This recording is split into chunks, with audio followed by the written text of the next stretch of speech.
할렐루야, 복된 아침입니다. 새 찬송가 115장 기쁘다 구주 오셨네 함께 찬양하시면서 12월 25일 목요일 가정에서 드리는 새벽 예배를 시작하겠습니다.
오늘은 오전에 드릴 성탄 패밀리 예배를 위해서 기도합니다.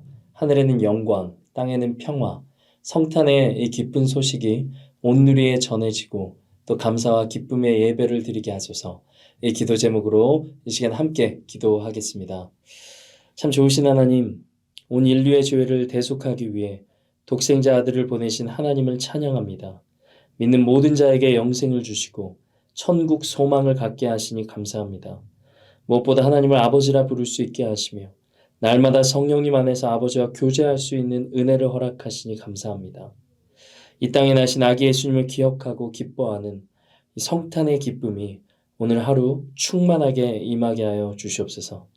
특별히 오늘 오전에 함께 드리는 성탄 패밀리 예배를 위해 기도합니다. 우리 안에 주님을 사모하는 마음 허락하시고 기쁨과 감사가 회복되게 하시며 오직 하나님만 바라보는 이 시간 되게 하여 주시옵소서. 이제 오늘 이 새벽 예배를 위해 또한 기도합니다. 하나님의 말씀이 우리의 심령에 새겨지게 하시고 하나님의 말씀에 순종하기로 결단하는 이 새벽 시간 되게 하여 주시옵소서. 감사드립니다. 예수님의 이름으로 기도드립니다. 아멘. 오늘 우리에게 주신 하나님의 말씀은 이사야 9장 1절에서 7절까지의 말씀입니다. 함께 읽겠습니다. 전에 고통받던 자들에게는 흑암이 없으리로다.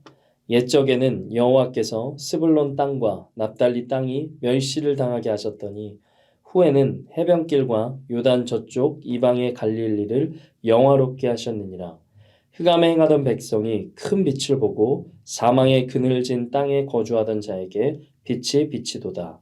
주께서 이 나라를 창성하게 하시며 그 즐거움을 더하게 하셨으므로 추수하는 즐거움과 탈취물을 나눌 때의 즐거움같이 그들이 주 앞에서 즐거워하오니 이는 그들이 무겁게 맨 멍에와 그들의 어깨의 채찍과 그 압제자의 막대기를 주께서 꺾으시되 미디안의 날과 같이 하셨음이니이다. 어지러이 싸우는 군인들의 신과 피 묻은 겉옷이 불에 섭같이 살라지리니 이는 한 아기가 우리에게 낳고 한 아들을 우리에게 주신 바 되었는데 그의 어깨에는 정사를 메었고 그의 이름은 기묘자라 모사라 전능하신 하나님이라 영존하시는 아버지라 평강의 왕이라 할 것임이라. 그 정사와 평강의 더함이 무궁하며 또 다윗의 왕좌와 그의 나라에 군림하여 그 나라를 굳게 세우고 지금 이후로 영원히 정의와 공의로 그것을 보존하실 것이라. 만군의 여호와 열심히 이를 이루시리라. 아멘. 한 아기가 우리에게 낳고 라는 제목으로 하나님 말씀 증거하겠습니다. 이사야 1장 1절 말씀을 보면 이사야 예언의 배경이 그 역사적 배경이 우시야, 요담, 아하스, 히스기야 왕 시대임을 알 수 있습니다. 이 시대적 배경으로 오늘 본문인 이사야 9장 1절을 정확하게 이해할 수 있습니다. 이 스불론과 납달리 땅은 아수르에게 가장 먼저 침략당하고 함락되었던 북이스라엘 지역이었습니다. 그래서 이사야는 이 땅을 가리켜서 1절에 전에 고통받던 자들, 멸시를 받던 땅이라고 말합니다. 이들은 아수르에 정복당한 이후에 강제 이주와 혼합 정책을 통해 민족이 섞이게 되었고 그로 인해 정체성에 큰 혼란을 겪게 되었습니다. 그 결과 동족들로부터 멸시와 천대를 받는 땅이 되었습니다. 그런데 1절 하반절을 보면 놀라운 반전이 나옵니다.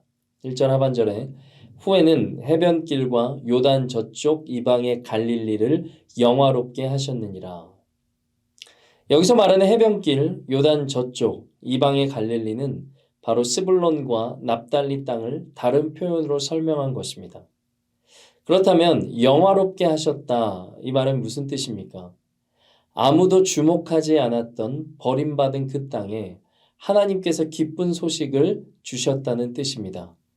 2절 말씀으로도 확인할 수 있습니다. 흑암에 행하던 백성이 큰 빛을 보고 사망의 그늘진 땅에 거주하던 자에게 빛이 비치도다. 복음서는 이사야의 이 예언을 예수님께서 성취하셨음을 여러 곳에서 분명히 증언합니다. 먼저 마가복음 1장 14절 말씀을 보십시오. 요한이 잡힌 후 예수께서 갈릴리에 오셔서 하나님의 복음을 전파하여. 예수님의 공생의 사역은 갈릴리에서 시작되었고 사역의 주 무대 역시 갈릴리 땅이었습니다. 사실 세상을 뒤집고 새로운 종교를 일으키려면 갈릴리가 주 무대가 되어서는 안 되었습니다. 당시의 정치, 종교, 경제의 중심지였던 예루살렘으로 가는 것이 상식적인 선택이었습니다. 그러나 예수님은 이사야의 예언을 따라 아무도 주목하지 않았던 곳에서 사역을 시작하셨습니다. 그리고 예수님은 갈릴리 지방에 위치한 나사렛에서 어린 시절을 보내시고 자라기까지 하셨습니다. 예수님 당시의 사람들이 갈릴리를 얼마나 멸시했는지 요한복음 1장 46절을 보면 알 수 있습니다. 나다나엘이 이르되 나사렛에서 무슨 선한 것이 날 수 있느냐. 이제 누가복음 4장 18절에서 20절 말씀을 보면 예수님께서 회당에서 이사야의 글을 읽으십니다. 그리고 21절로 이렇게 말씀하시는데 이에 예수께서 그들에게 말씀하시되 이 글이 오늘 너희 귀에 응하였느니라 하시니. 이 회당은 어디일까요? 앞서 4장 16절을 보면 예수님께서 자라신 갈릴리 나사렛에 위치한 회당이었습니다. 예수께서 그 자라나신 곳 나사렛에 이르사 안식일에 늘 하시던 대로 회당에 들어가서 성경을 읽으려고 서심해 이렇게 기록하고 있죠. 오늘 본문이 기록한 이사야의 예언은 예수님에 의해 그대로 이루어졌습니다. 흑암에 행하던 스불론과 납달리 땅의 백성들은 큰 빛이신 예수님을 보았습니다. 사망의 그늘진 땅에 거하던 자들에게 참빛, 곧 예수 그리스도의 빛이 비치게 되었습니다. 복음이 왜 복음입니까? 절망 속에서 소망을 노래하고 어둠 가운데서 빛을 선포하기 때문에 복음은 기쁜 소식입니다. 이 복음은 결코 일회성이 아닙니다. 죄에 매인 인간을 구원하시고 영원한 생명을 주시는 하나님의 결정적인 기쁜 소식입니다. 흑암의 땅에 참빛이 비추었다는 사실은 그 어떤 것과도 비교할 수 없는 복음이었습니다. 오늘 우리에게 이 복음의 기쁜 소식은 여전히 기쁜 소식이 되고 있습니까? 사실 모든 것을 누리고 있고 또 평안하다고 느끼는 사람들은 복음을 받아들이기가 어렵습니다. 반대로 고난 가운데 있는 이들은 예수님이 절실하기에 다른 이들보다 복음을 더 잘 붙듭니다. 우리가 어려운 지역에 선교를 갈 때마다 복음의 열매가 풍성히 맺히는 것을 자주 경험하지 않습니까? 마태복음 5장 3절, 4절, 6절, 10절 이 팔복의 말씀을 한번 보겠습니다. 심령이 가난한 자는 복이 있나니 천국이 그들의 것이며 애통하는 자는 복이 있나니 그들이 위로를 받을 것이며 의에 줄이고 목마른 자는 복이 있나니 그들이 배부를 것이며 의를 위하여 박해를 받은 자는 복이 있나니 천국이 그들의 것임이라. 우리의 삶을 돌아봅시다. 지금 어려움 가운데 계신 분들이 있습니까? 고난에 처해 계십니까? 또 간절한 기도 제목이 있습니까? 모든 것을 누리지 못하고 있음이 오히려 우리에게 주시는 하나님의 복일 수 있다는 것을 믿으십시오. 고난은 하나님을 만나는 통로가 되기 때문입니다. 6학년짜리 아이 하나가 갑자기 등에 원인을 알 수 없는 심한 발진과 가려움이 생겼다고 합니다. 병원에 가기 어려운 형편이라 산에 올라가서 하나님께 간절히 기도했고 그 증상이 다 나았답니다. 이 일을 계기로 이 아이는 하나님의 살아계심을 믿게 되었다는 그런 간증을 들었습니다. 이런 일들이 오늘 우리 삶에도 비일비재하지 않습니까? 부모가 자녀에게 모든 것을 다 해주고 싶어도 그렇게 하지 않는 이유가 무엇입니까? 아이가 건강하게 성장하기를 바라기 때문이죠. 하나님도 우리의 삶에 결핍을 허락하심으로 우리가 복음을 듣고 하나님을 믿어 영생에 이르기를 원하십니다. 저와 여러분이 바로 그렇게 예수님을 만났습니다. 그리고 예수님은 이 기쁜 소식을 우리 곁에 흑암 가운데 있는 한 영혼에게 전하기를 원하십니다. 오늘 아기 예수님 나신 이 성탄의 기쁨을 우리 이웃에게 전하는 저와 여러분 되시기를 주님의 이름으로 축복합니다. 이제 6절 말씀 우리 함께 읽겠습니다. 이는 한 아기가 우리에게 낳고 한 아들을 우리에게 주신 바 되었는데 그의 어깨에는 정사를 메었고 그의 이름은 기묘자라 모사라 전능하신 하나님이라 영존하신 아버지라 평강의 왕이라 할 것임이라. 이사야는 메시아의 탄생을 예언하면서도 이를 미래형이 아니라 과거형으로 말합니다.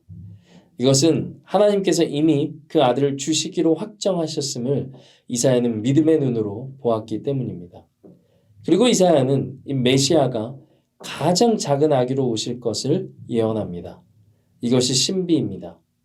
인간의 생각으로 메시아는 강력한 장군이나 위대한 왕으로 와야 할 것 같습니다. 그러나 하나님의 방법은 전혀 달랐습니다. 부모의 도움이 가장 절실한 아기의 모습으로 가장 낮은 자리로 찾아오셨습니다. 그렇게 오셔야 했던 이유는 분명합니다. 그래야지만 가장 낮은 사람들과 함께 하실 수 있었기 때문입니다. 만일 예수님이 세상의 왕이나 장군으로 오셨다면 목자들이 어떻게 그 앞에 다가갈 수 있었겠습니까? 세리와 죄인들이 어떻게 예수님의 친구가 될 수 있었겠습니까?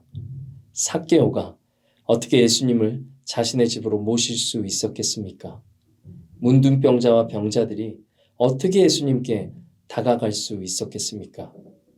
모든 사람의 친구가 되시기 위해 그리고 모든 사람의 구원자가 되시기 위해 예수님은 아기의 모습으로 오신 것입니다. 이것이 영적인 신비입니다. 우리는 하나님을 믿으면서도 여전히 세상의 힘과 권력과 인맥을 의지하려 합니다. 그러나 하나님의 방법은 다릅니다. 주님은 우리도 높은 자리에서 내려와서 겸손과 온유로 모든 이들의 이웃이 되기를 원하십니다.